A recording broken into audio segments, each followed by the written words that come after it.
नमस्कार, आप देख रहे हैं TV9 भारतवर्ष। मैं हूं आपके साथ प्रीति रघुनंदन। मेरे साथ हैं गौरव अग्रवाल और सुमित चौधरी। शुरुआत कर रहे हैं अभी की बड़ी खबर के साथ। अमानतुल्लाह की दबंगाई का एक और वीडियो आ गया है। दिल्ली चुनाव से एक रात पहले का ये वीडियो है। पुलिस की गाड़ी से लोगों को निकाल रहे हैं अमानतुल्लाह। आचार संहिता के उल्लंघन के आरोप में 4 से 5 लोगों को पुलिस ने हिरासत में लिया था। खान और समर्थकों ने पुलिस की गाड़ी को घेरकर समर्थकों को निकाला है, यानी अमानतुल्लाह और उनके समर्थकों ने इन लोगों को गाड़ी से निकाला है। पुलिस के साथ बदसलूकी और गाली गलौज का भी इन पर आरोप है।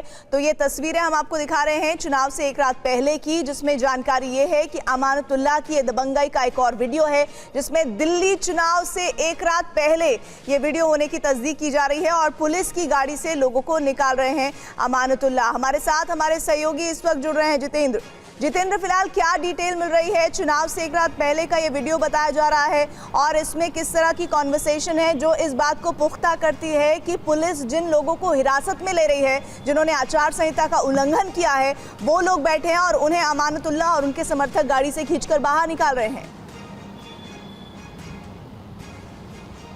जी बिल्कुल, देखिए आम आदमी पार्टी के विधायक अमानतुल्लाह का विवादों से पुराना नाता रहा है और इस बात की तस्दीक ये वीडियो कर रहा है।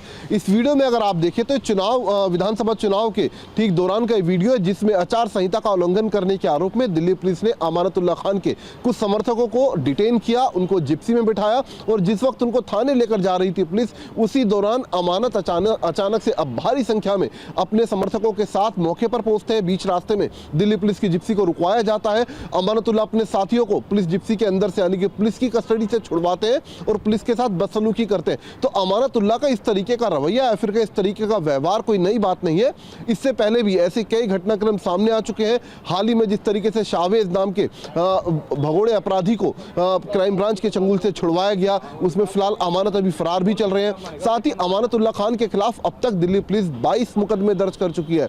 तो आप इसी से अंदाजा लगाएं कि आखिरकार अमानत का किस तरीके से विवादों से एक नाता रहा है। जी, लेकिन अमानतुल्लाह तो ये कह रहे हैं कि मैं अपनी विधानसभा में ही हूँ जितेंद्र, और वो कह रहे हैं कि मैं कहीं भागा नहीं हूँ, और लेकिन उन पर तो आरोप ये लग रहे हैं कि उन्होंने आरोपियों को भी भगाया। फिलहाल आपका इस जानकारी के लिए शुक्रिया। आगे अपडेट के लिए दोबारा आपसे जुड़ेंगे। तो दिल्ली के ओखला से आम आदमी पार्टी के विधायक अमानतुल्लाह खान पर जिस आरोपी को भगाने का आरोप लगा है, उसने एक वीडियो जारी किया है और अपना पक्ष रखा है। सुनिए आरोपी शावेज ने क्या कहा है इस वीडियो। 2018 में मेरा एक केस में नाम आया था, जिसमें कि ये बताया गया था कि शावेज इस झगड़े में मौजूद था। मैंने उसमें मेरे घर पे पुलिस आनी शुरू हो गई, बहुत काफी पुलिस आई। उसके बाद उस केस में मुझे पीओ कर दिया गया।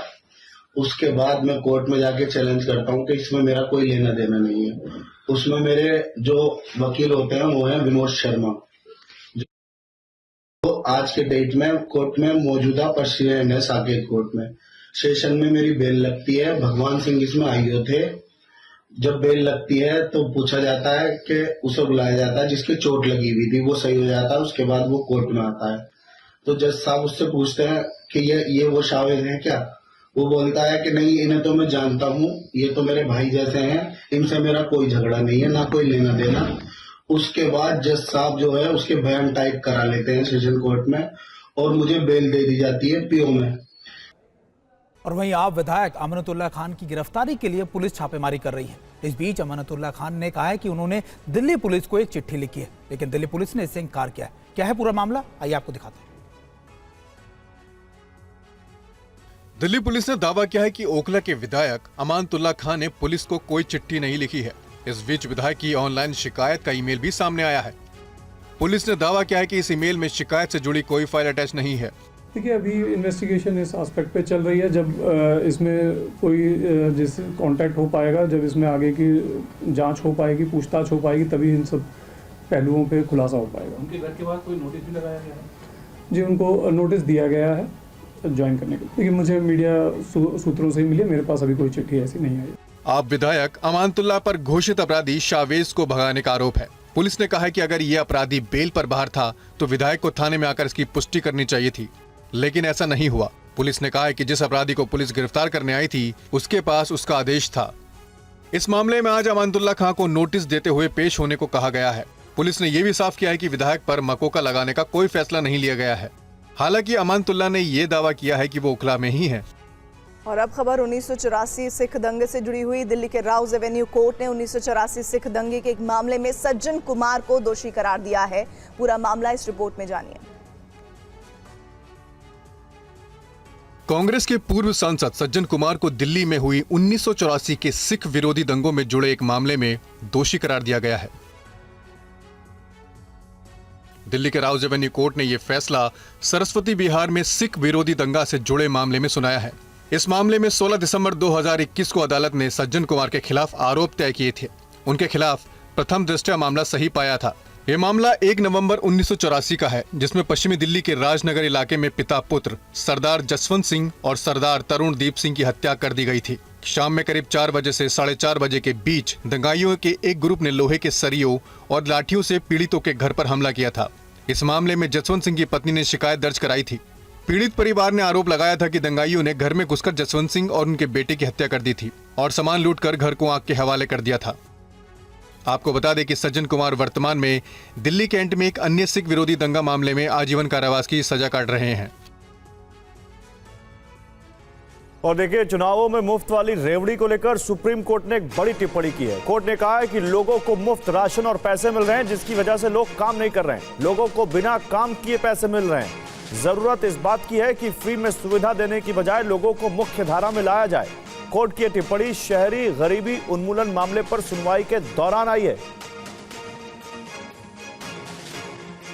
देश की सियासी पार्टियां सत्ता पर काबिज होने के लिए जनता से फ्री योजनाओं की घोषणा करती हैं। इन फ्री योजनाओं को लेकर देश की सबसे बड़ी अदालत ने नाराजगी जताई है। सुप्रीम कोर्ट ने कहा है कि फ्री योजनाओं के चलते लोग काम नहीं करना चाहते हैं, क्योंकि लोगों को मुफ्त में राशन और पैसे मिल रहे हैं। जस्टिस गवई ने कहा है कि मुफ्त राशन और पैसा देने के बजाय बेहतर होगा ऐसे लोगों को समाज की मुख्य धारा का हिस्सा बनाया जाए, ताकि वो देश के विकास के लिए योगदान दे सके। जस्टिस बी आर गवई और जस्टिस ऑगस्टिन जॉर्ज की बेंच ने ये टिप्पणी शहरी इलाकों में बेघर लोगों के शेल्टर से जुड़े मामले की सुनवाई के दौरान की। अटॉर्नी जनरल आर वेंकट रमनी ने सुप्रीम कोर्ट को बताया कि सरकार शहरी गरीबी उन्मूलन कार्यक्रम को फाइनल करने में लगी है। ये कार्यक्रम गरीब शहरी बेघर लोगों को आवास उपलब्ध कराने से लेकर दूसरे जरूरी मसलों में मददगार होगी। सुप्रीम कोर्ट ने अटॉर्नी जनरल को सरकार से ये पूछने का निर्देश दिया है कि शहरी गरीबी उन्मूलन मिशन कितने समय में लागू किया जाएगा। अब इस मामले की सुनवाई 6 हफ्ते बाद होगी। आपको बता दें कि ये पहली बार नहीं जब मुफ्त की योजनाओं पर सुप्रीम कोर्ट ने सरकार को फटकार लगाई है। और अब खबर उस बयान को लेकर जिससे घमासान मचा हुआ। एलएनटी चेयरमैन एसएन सुब्रमण्यम ने एक बड़ा बयान दिया। उन्होंने कहा कि वेलफेयर स्कीम की वजह से काम नहीं कर पा रहे हैं मजदूर, और खासतौर पर आजकल मजदूर पलायन नहीं कर रहे हैं, यानी लगातार मजदूर अपने घरों से दूर नहीं जाना चाहते। वेलफेयर स्कीम की वजह से जाने के लिए तैयार नहीं होते हैं मजदूर। हो सकता है कि वो अपनी कमाई से खुश हो, या फिर हो सकता है कि वो अलग अलग वेलफेयर स्कीमों की वजह से कहीं बाहर जाने के लिए तैयार नहीं होते हैं।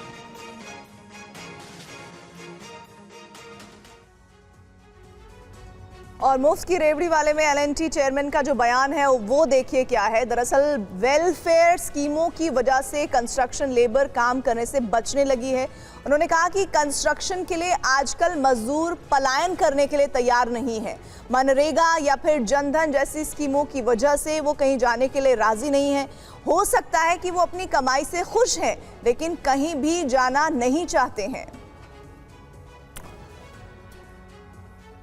बड़ी बात यह है कि ये सब चुनाव के नतीजे आने के बाद ये बयान आ रहा है। चुनाव के दौरान जब इतनी बात हो रही थी फ्री बीस की, तब ये बयान नहीं आया था। चलिए आगे बढ़ते हैं। पश्चिम बंगाल की मुख्यमंत्री ममता बनर्जी को बंगाल के राज्यपाल आनंद बोस ने 11 करोड़ रुपए की मानहानि का नोटिस भेजा है। यह नोटिस सिर्फ ममता को ही नहीं, कई दूसरे लोगों को भी भेजा गया है। आखिर क्या है पूरा मामला, इस रिपोर्ट में देखिए।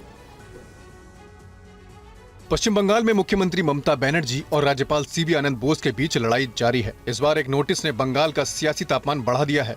राज्यपाल सीबी आनंद बोस ने मुख्यमंत्री ममता बनर्जी, कुणाल घोष, सायंतिका बनर्जी, रेयान हुसैन को 11-11 करोड़ का मानहानि का नोटिस भेजा है। ऐसा पहली बार हुआ है जब किसी राज्य के राज्यपाल ने मुख्यमंत्री और विधायकों को मानहानि का नोटिस भेजा है।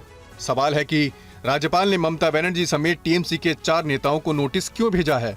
दरअसल मई 2024 में बंगाल की 2 विधानसभा सीटों पर उपचुनाव हुए, जिसमें बारानगर सीट से सायंतिका बनर्जी और भगवान गोला सीट से रियात सरकार ने जीत हासिल की, लेकिन दोनों विधायकों की शपथ को लेकर पेंच फंस गया। राज्यपाल ने विधानसभा अध्यक्ष को शपथ का अधिकार नहीं दिया। राज्यपाल का कहना था कि डिप्टी स्पीकर दोनों को शपथ दिलाएं।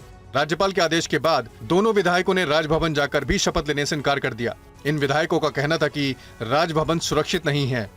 जब पूरा घटनाक्रम चल रहा था उसी दौरान मुख्यमंत्री ममता बनर्जी ने राजभवन को लेकर गंभीर टिप्पणी की थी। ममता का कहना था कि राजभवन में महिलाएं सुरक्षित नहीं हैं। और ये खबर जम्मू कश्मीर से है। जम्मू कश्मीर पुलिस ऐसे लोगों की तलाश कर रही है जो अपना सिम कार्ड आतंकियों को पहुंचाते हैं। जम्मू कश्मीर पुलिस के कई जिलों में पुलिस सिम वेरिफिकेशन ड्राइव चला रही है। देखिए रिपोर्ट। पुलिस को शक है कि जम्मू कश्मीर में कई सिम कार्ड ऐसे हैं जिनका इस्तेमाल साइबर क्राइम और आतंकी गतिविधियों में किया जा रहा है। 30 ऐसे लोगों की पहचान की गई है जिनके नाम पर सिम कार्ड लिए गए हैं और उसका इस्तेमाल आतंकी गतिविधियों में किया गया है। इसके बाद गांदरबल, अनंतनाग, बारामूल, शोपिया और बड़गांव में स्पेशल ड्राइव चलाया जा रहा है और सिम वेरिफिकेशन किया जा रहा है। वहीं बड़े पैमाने पर एक बार फिर से इनका वेरिफिकेशन ड्राइव किया जा रहा है ताकि ये सुनिश्चित किया जाए कि कोई भी सिम कार्ड गलत व्यक्ति के हाथ में नहीं लगे। इस सिलसिले में लगातार पुलिस कई इलाकों में जगह जगह जाकर मार्केट्स में सिम कार्ड वेंडर्स के डेटा और उनके इशू बुक्स को चेक किया जा रहा है, इंडेक्स को चेक किया जा रहा है। तो और साफ तौर पर यह एक बड़ा ड्राइव खास तौर पर कश्मीर घाटी में फिलहाल देखा जा रहा है। कैमरा पर्सन सैयद मुर्तज़ा के साथ इरफान कुरैशी, TV9 बातवश, श्रीनगर। महाराष्ट्र में नंदुरबार के एक मदरसे से यमन के रहने वाले 2 नागरिकों को गिरफ्तार किया गया। इस मामले में महाराष्ट्र के मंत्री नितेश राणे ने कहा है कि सभी मदरसों की जांच की जानी चाहिए। महाराष्ट्र पुलिस ने 2 ऐसे विदेशी नागरिकों को गिरफ्तार किया है जो फर्जी डॉक्यूमेंट्स के आधार पर पहचान बदलकर रह रहे थे। ये दोनों लोग यमन के रहने वाले हैं। इसी बीच ये पता चला है कि ये दोनों विदेशी नागरिक पिछले 9 सालों से अक्कल कुआ इलाके में पहचान बदलकर रह रहे थे और एक मदरसे में पनाह लिए हुए थे। इन दोनों नागरिकों को जामिया इस्लामिया इसातुल उलूस मदरसे से गिरफ्तार किया गया है। पुलिस पूरे मामले की जाँच कर रही है। पुलिस ने कहा कि ये लोग मदरसे में किस मकसद से आए थे, इसकी तफ्तीश की जा रही है। विदेशी नागरिकों की गिरफ्तारी के बाद महाराष्ट्र सरकार के मंत्री नितेश राणे ने कहा कि सभी मदरसों की जांच होनी चाहिए। महाराष्ट्र में जो बाकी जो मदरसे हैं उनके ऊपर भी मेरे को सवाल खड़ा करना है। उस बारे में भी मैंने सीएम साहब को आज सुबह ही लेटर लिखा है। तो ये जो मदरसे हैं ये इन टेररिस्ट लोगों को बड़ा करने के अड्डे बने हैं क्या? ये सारे टेररिस्ट एक्टिविटीज ये मदरसा के माध्यम से हो रहे हैं क्या? इस पे हमको महाराष्ट्र सरकार से ध्यान रखने की जरूरत है। उधर पीएम मोदी थोड़ी देर में फ्रांस से अमेरिका रवाना होंगे। उससे पहले फ्रांस के मार्सिले में पीएम मोदी और फ्रांस के राष्ट्रपति मैक्रोन भारतीय समुदाय के लोगों से मिले। लोगों में पीएम मोदी से हाथ मिलाने और सेल्फी लेने की होड़ दिखी। देखिए यहाँ पर नारे लग रहे हैं, जो राम को लाए हैं हम उनको लाएंगे। सड़क किनारे हाथों में तिरंगा लिए काफी संख्या में भारतीय समुदाय के लोग यहाँ पर मौजूद थे।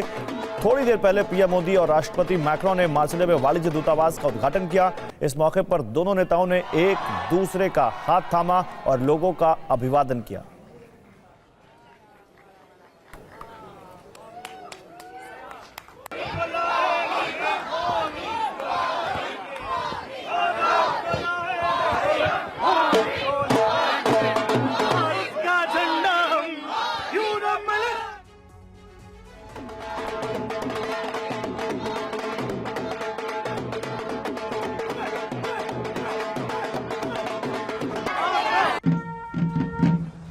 अमेरिका रवाना होने से पहले पीएम मोदी आज फ्रांस के राष्ट्रपति इमैनुअल मैक्रों के साथ मार्सेली पहुंचे, जहां वॉर मेमोरियल में शहीदों को श्रद्धांजलि दी। मजार गुएज वॉर मेमोरियल पहुंचे पीएम ने उन भारतीय सैनिकों को नमन किया जो प्रथम विश्व युद्ध में शहीद हुए थे। वॉर मेमोरियल के बाद पीएम और राष्ट्रपति मैक्रों ने मिलकर इंडियन कॉन्सुलेट का उद्घाटन किया। इसके बाद दोनों ने भारतीय समुदाय के लोगों से मुलाकात की। इस मौके पर लोगों ने मोदी मोदी के नारे लगाए। लोगों में पीएम मोदी से हाथ मिलाने और सेल्फी लेने की होड़ दिखी। सड़क किनारे हाथों में तिरंगा लिए काफी संख्या में भारतीय समुदाय के लोग मौजूद थे। राष्ट्रपति मैक्रों ने भी लोगों से हाथ मिलाया। यहाँ मौजूद कलाकारों ने मोदी और मैक्रों का ढोल नगाड़ों से जोरदार स्वागत किया। भारतीय समुदाय के लोगों से मिलने के बाद पीएम मोदी और फ्रांस के राष्ट्रपति मैक्रों मार्सेली स्थित फ्रेंच लॉजिस्टिक कंपनी पहुंचे। इसके बाद दोनों आर्थिक गलियारा देखने भी पहुंचे। इस मौके पर उनके साथ विदेश मंत्री एस जयशंकर भी मौजूद थे। और ये खबर राजस्थान से। राजस्थान के करौली में अजीबोगरीब मामला सामने आया है। पत्नी पर आरोप है कि नौकरी मिलने के बाद उसने अपने पति को छोड़ दिया। क्या है पूरा मामला, देखिए रिपोर्ट। वीडियो में नजर आ रहे मनीष और सपना कुछ दिन पहले साथ साथ थे, लेकिन जैसे ही सपना की रेलवे में नौकरी लगी, उसने अपने पति को यह कहकर छोड़ दिया कि वो बेरोजगार है। फिर क्या था, मनीष ने सबके सामने ये पोल खोल दी कि सपना को रेलवे में फर्जी तरीके से नौकरी मिली थी। मामले की जांच हुई और सपना को नौकरी से निलंबित कर दिया गया। एग्जाम व फिजिकल व मेडिकल तीनों चीज लक्ष्मी मीना ने करी थी, उसका सारा पूरा काम। उसके बाद में सपना मीना को जॉइनिंग भी मिल गई थी मेरी वाइफ को बीकानेर में। बीकानेर में 6 महीने मेरे साथ अच्छे बर्ताव से रही थी। उसके बाद में मेरे को अलग कर दिया था, मना कर दिया था कि मैं तेरे मतलब तू मेरे साथ नहीं रहेगा, क्लियर मना कर दिया था मेरे से। सपना को राजस्थान के बीकानेर में जॉब मिल गई। मनीष का दावा है कि रेलवे में नौकरी दिलाने के लिए उसने 15 लाख रुपए की घूस दी थी। मनीष ने इस फर्जीवाड़े की जानकारी रेलवे सहित सीबीआई और एसओजी को भी दी है। मनीष का दावा है कि पूरे मामले की जांच होगी तो कम से कम 30 फर्जी कर्मचारी पकड़े जाएंगे। वैलेंटाइन डे से पहले बिहार की राजधानी पटना में लगा एक पोस्टर चर्चा में है। इसमें वैलेंटाइन डे मनाने वालों को खुली धमकी दी गई है। बिहार की राजधानी पटना के एक चौराहे पर लगे इस पोस्टर को गौर से पढ़िए। इसमें वैलेंटाइन डे मनाने वालों को साफ धमकी दी गई है। पोस्टर में लिखा है, जब मिलेंगे बाबू सोना तो तोड़ देंगे कोना कोना। पोस्टर के आगे हिंदू शिव भवानी सेना के कार्यकर्ता नारेबाजी कर रहे हैं। उनका कहना है वो प्रेम के खिलाफ नहीं है, लेकिन वैलेंटाइन डे के दिन होने वाले फोड़पन के विरोधी है। हम लोग प्यार के खिलाफ नहीं हैं, मगर वैलेंटाइन डे के नाम पर, मोहब्बत के नाम पर आप समाज में अश्लीलता फैलाओगे, समाज को गंदा करोगे। चॉकलेट से शुरू होकर जो 14 फरवरी आते आते नोचने और शोषण करने का यह जो गंदा खेल खेला जा रहा है, इसके खिलाफ हम लोग हैं। पोस्टर में यह भी लिखा है कि जो भी वैलेंटाइन डे के नाम पर अश्लीलता करते पकड़ा गया, उसे लाठी मारकर सीधा कर दिया जाएगा। पोस्टर में संगठन के अध्यक्ष के अलावा 3 और लोगों की तस्वीर लगी है। पोस्टर में पुलवामा के शहीदों को सम्मान देने की बात भी लिखी हुई है। उधर महाराष्ट्र में जीबीएस वायरस का दायरा बढ़ता जा रहा है। मुंबई में इस संक्रमण से जुड़ी पहली मौत के बाद स्वास्थ्य विभाग सतर्क हो गया। पुणे के बाद अब पूरे महाराष्ट्र में जीबीएस तेजी से पांव पसार रहा है। मुंबई में गुइलेन बैरे सिंड्रोम यानी जीबीएस वायरस से पहली मौत का मामला सामने आया है। मुंबई के नायर अस्पताल में 53 साल के शख्स की मौत हो गई। बीएमसी के वार्ड बॉय बीएन देसाई काफी दिनों से बीमार थे, जिनका अस्पताल में इलाज चल रहा था। देसाई जीबीएस वायरस से पीड़ित अस्पताल में थे। 16 साल की लड़की भी एडमिट है। जीबीएस सिंड्रोम वायरस से अब तक कुल 8 मौतें हो चुकी हैं। पुणे में 7 लोगों की मौत हुई है। महाराष्ट्र में जीबीएस के 197 मरीज हैं। 172 मरीजों में जीबीएस की पुष्टि हुई है और बाकी मरीजों में जीबीएस के लक्षण मिले हैं। महाराष्ट्र के पुणे में 9 फरवरी को 37 साल के व्यक्ति ने अस्पताल में इलाज के दौरान दम तोड़ दिया था। पुणे में 21 से ज्यादा मरीज अभी वेंटिलेटर पर हैं। पुणे में भी संदिग्ध मरीजों की संख्या में इजाफा हो रहा है। जीबीएस न्यूरो से जुड़ी एक दुर्लभ बीमारी है, जिसमें शरीर के हिस्से सुन्न पड़ने लगते हैं और मांसपेशियों में कमजोरी आ जाती है। माना जाता है कि दूषित खाने या पानी में पाया जाने वाला बैक्टीरिया इस बीमारी का बड़ा कारण है। आत्मनिर्भर भारत और मेक इन इंडिया प्लान के तहत मोदी सरकार ने 2020 में पीएलआई यानी production linked incentive scheme launch की। करीब 1 दर्जन सेक्टर्स के लिए शुरू की गई पीएलआई स्कीम इलेक्ट्रॉनिक सेक्टर के लिए गेम चेंजर साबित हुई है।